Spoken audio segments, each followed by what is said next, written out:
Kaitlyn's study will tell you how often is too often to follow up on a lead, right? You know my rules, don't listen to me. How much does response time matter, and how to get creative with your email follow-ups.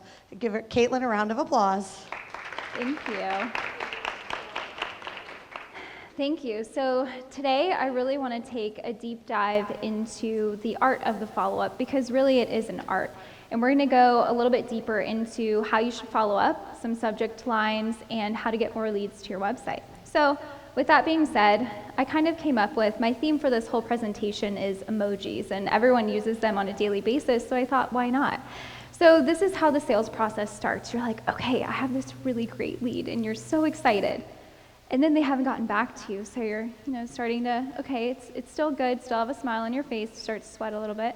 The next one, you kind of have a face, and it's like a straight face. What do I do? Where do I go from here? It's a little bit more sad.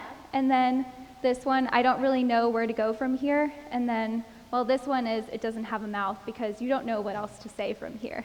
You don't know how to move forward. So today what I want to talk to you all about is really bringing it full circle. So the first step that we're going to talk about is increasing your leads. And then we're going to dive a little bit deeper into emails that actually get opened. And then we're going to talk about setting up a winning process, because process really matters, because you don't want anything to fall through the cracks. And then finally, bringing this to full circle, I am sharing my secret LinkedIn strategy that I haven't told anyone. And after this, I think you all will want to implement it immediately. So first of all, let's break down some statistics.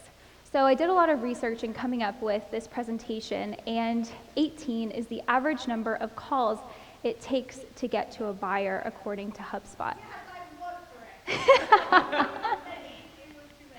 No, 18 is accurate, and these are statistics that I looked up quite recently. So 7 times is how likely you are to connect with a decision maker if that person has filled out the form and you connect with them in less than 60 minutes.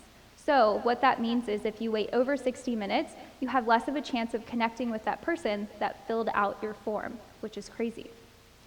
So 92%. It's the number of salespeople who give up after the 4th call.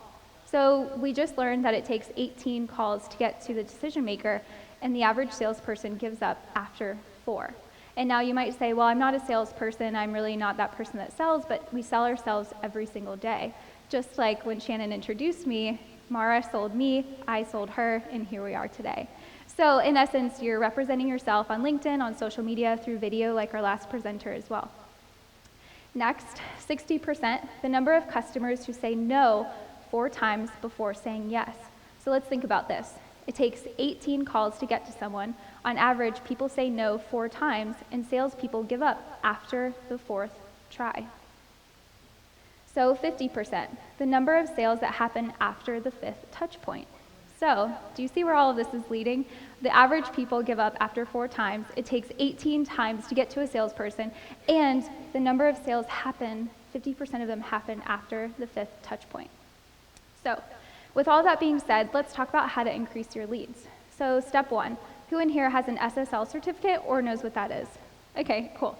So an SSL certificate is the difference between an HTTP versus an HTTPS. Now, you see a little lock symbol in the top right-hand corner of where you type in things, your www.yourwebsite.com. This is becoming the standard for Google. And there are a couple of different ways to get this. Number 1, you can call your web developer and say, hey, I need this.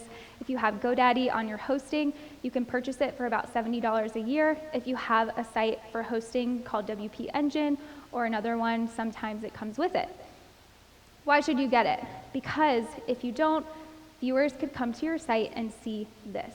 Now, if you're anything like me, if I see something like this, I am going away because I do not want hackers, I do not want spam, and I do not want something getting on my computer that's going to wreck it, right? So this is imperative for your business. And if there's one thing that you take away, I hope you take away a lot more than one, this should be your homework for tonight. Looking into implementing your SSL certificate on your website.